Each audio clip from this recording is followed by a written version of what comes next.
There are moments when life itself seems to hold its breath, as if the whole world is watching to see what one human will do next.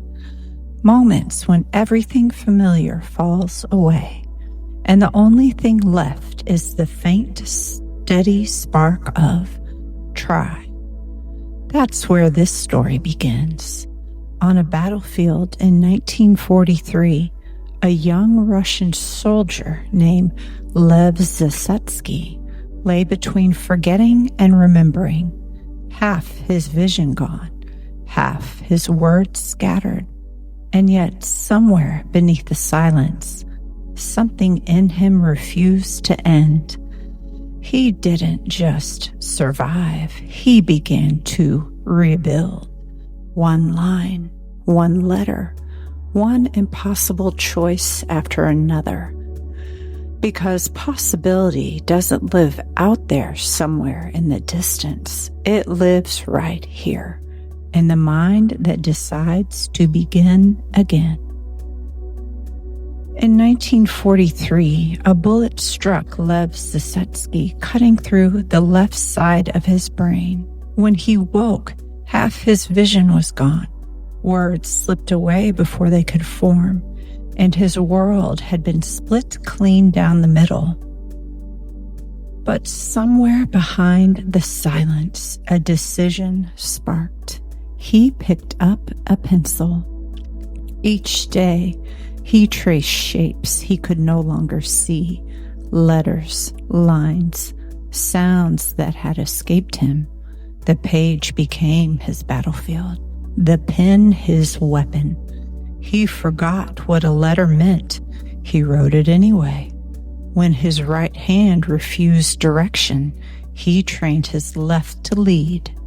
Every movement, tiny, deliberate, maddening, was an act of rebellion against finality. He failed thousands of times. Then one day, a sentence held. Another followed. Each success rebuilt a piece of the man. Years passed. He wrote his own mind back together, mapping it, word by word, until thought flowed again. His doctor, Luria, called it a miracle of persistence. He called it just another day's work. And maybe, as you hear this, part of you recognizes what he proved. That even when half your world disappears, there's another half still waiting to rebuild it. And when you keep showing up, when you trust that each small step counts, you begin to remember the truth written between the lines. Anything is possible. And maybe that's the same quiet defiance that moved through Lev Zasetsky's hand each time he picked up the pencil. Because every time you reach for something new, you're doing what he did, proving that what's damaged isn't finished, it's becoming. You know, the important thing about possibility is that it isn't some faraway miracle. It's happening right here inside you every single day. It's the quiet kind of bravery that doesn't make headlines but rebuilds neurons. It's the same spirit that makes a soldier walk through the snow and keep going, even when his body says enough. People who say, I can't, usually forget what they already have. You, for example, you remember to walk your dog, feed your dog, show up for another day of training your mind.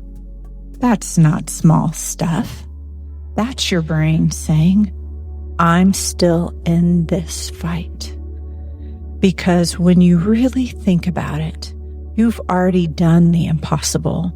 You're literally rewiring your own brain, building new maps from scratch. So why would you ever believe you're the exception to the possibility? That's like teaching your brain to walk again and then doubting it can run.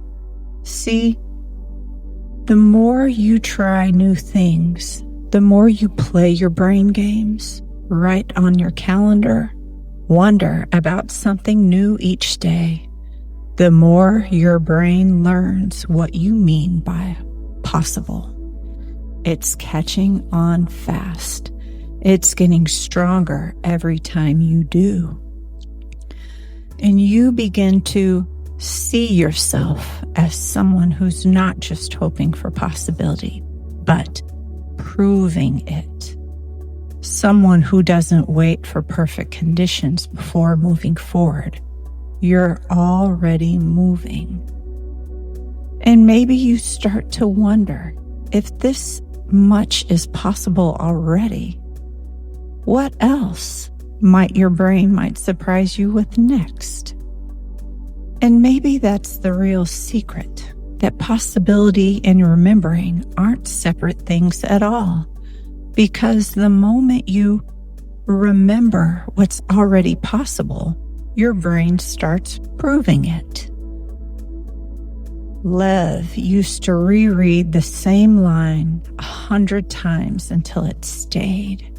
He didn't call it failure. He called it Tuesday. And in the same way, every list you write, every note you check, is your hand teaching your brain the rhythm of remembering again. You know, the important thing about remembering is that your brain's not broken. It's just busy. It's like a sweet little office worker with too many sticky notes on the desk and a dog tugging at its sleeve. And yet, somehow, you always remember to walk your dog.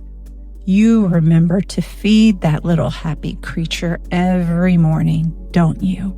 That's not luck. That's your brain saying, see, I've still got it. People who think memory's all or nothing forget how clever it really is. Your brain is already remembering what it cares about. It just needs more things to care about. The lists, the calendar, the brain games, those aren't crutches. They're training wheels. Every time you write something down, you're building a new neural path. You're literally teaching your brain how to catch what it used to drop. Because when you choose to stay curious, to wonder about something new every day, your brain lights up like a kid seeing snow for the first time. And when you laugh, that's pure chemistry magic. That's your neurons throwing a little party, forming connections over punchlines and bad jokes. See, the more you laugh, the more you remember, the more you play, the more you learn, and the more you write things down and check your list, the more your brain says, this is important. Let's keep that one. And you begin to see yourself as someone whose memory is growing back stronger. Someone who knows it's not about being perfect. It's about being playful. And maybe you start to wonder, what happens when your brain realizes it's having fun remembering again? Lev's pages filled slowly, but they filled. He didn't wait for inspiration. He practiced. And you too are writing your mind back into motion. One repetition, one curious question, one small, let's see if I can, at a time. You know, the important thing about practice is that it's how your brain turns sparks into circuits. When you practice curiosity, wondering about things, looking them up and writing it down, the list, the calendar. When you practice the brain games, every repetition says, keep this one. Every try sends the message, we're serious about this skill. People who wait to feel ready before they start are like people who stare at their sneakers waiting to get in shape. Confidence doesn't come before the practice. It comes from it. Because when you practice, your brain literally rewires, cell by cell, thought by thought. It's doing push-ups while you play. Even when it feels slow, the wiring's happening underneath. See, the more you practice, the more you remember. The more you remember, the more your practice sticks. It's a loop, and you're right in the middle of it, building strength every day. And you begin to see yourself as someone who doesn't just try, but trains. Someone whose effort is evidence that it's working. And maybe you start to wonder what happens when your brain realizes it's already getting good at this. There came a day when Lev read a full paragraph and understood it. No applause, no fanfare, just quiet proof. And maybe that's how your results will arrive too.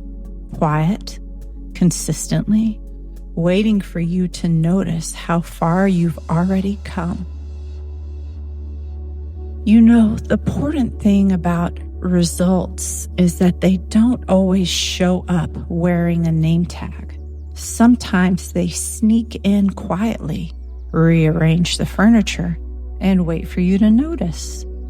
People who say, ugh, nothing's changing, are usually staring so hard at the missing pieces they don't notice the masterpiece still drying. They walk past their own progress like it's background noise. People who say, ugh, it's not working, are usually the ones measuring progress with a microscope and failure with a telescope. You ever notice that? You'll spend 20 minutes replaying one tiny mistake and completely skip over the 10 things that went right. Because when you keep feeding attention to what's wrong, your brain's like, oh, you like that? Cool. I'll bring you more of that. It's just being helpful in the most unhelpful way possible. But when you start catching yourself in the act of focusing on what looks like failure, then you laugh and say, all right, I see what you're doing. And then deliberately look for what is working. Your brain switches teams. Suddenly, it's hunting for wins instead of worries. See, the more you notice what's working, the more your brain goes, ooh, that's the good stuff. The more you celebrate the tiny things, the faster the big ones arrive, because your focus fuels the growth. And you begin to see yourself as someone who spots beauty in progress, not perfection. Someone who knows that life expands in the direction of your attention. And maybe you start to wonder, what happens when every time something goes right, you actually notice? Sometimes Lev would lose a word he'd already relearned. He didn't curse the process. He trusted it. Because forgetting for a moment just meant that wiring is deepening, not disappearing. And maybe that's true for you too. You know, the important thing about trusting the process is realizing the process was never supposed to look perfect. It's messy by design. That's how you know it's working. If it were neat and tidy, you'd probably just be pretending again. People who say, "I'm not good at that," are usually comparing their first try to someone else's highlight reel. It's like planting a seed in the dirt and then getting mad it doesn't look like a tree yet. You can calm down. Roots are growing where you can't see. And when that voice says, "My brain don't work good," oh, please, your brain's doing laps around the idea that it's broken. That's Olympic level thinking about thinking. Maybe it's just been trained to look for what's wrong instead of what's possible. Because when you start trusting the process, really trusting it, you stop talking to yourself like a critic and start talking like a coach. You start realizing that every stumble is a rep. Every confusion is a neural connection forming. And every moment is your brain literally upgrading itself in real time. See, the more you talk to yourself like you believe you're improving, the faster you do.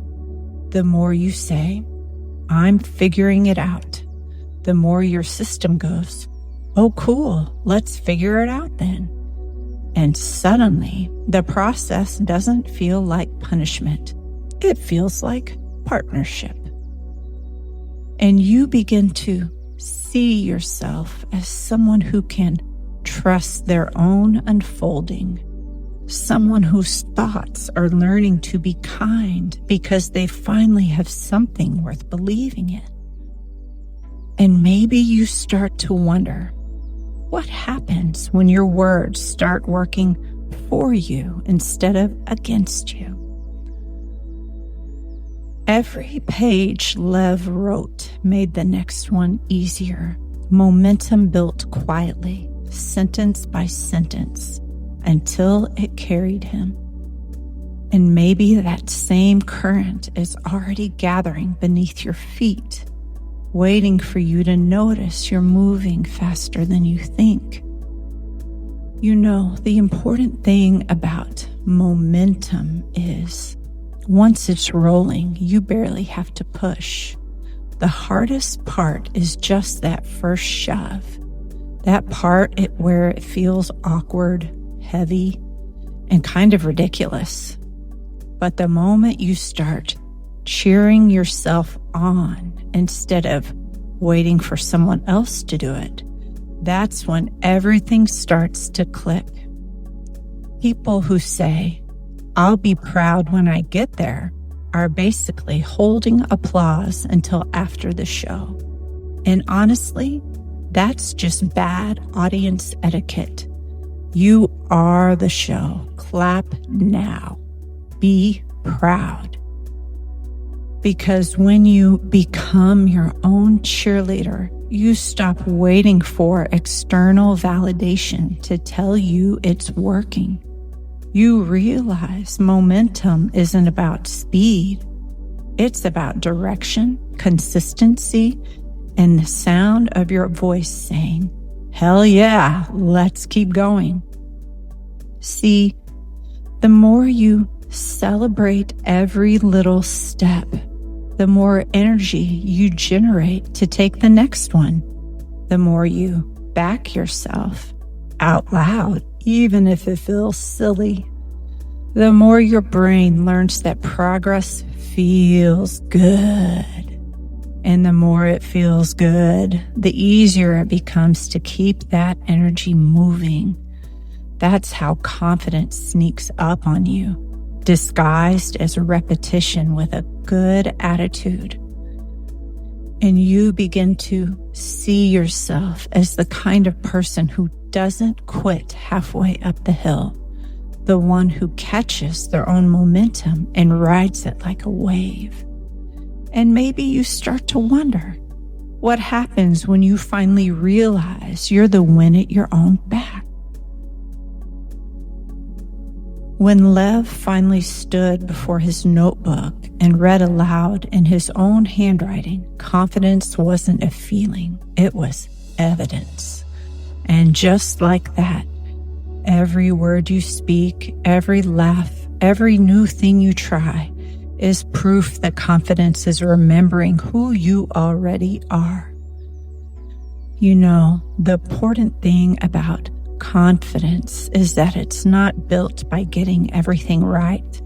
It's built by showing up again anyway, especially when it's hard, especially when your brain's still wiring itself back together like, hang on, I'm making new connections here, give me a sec.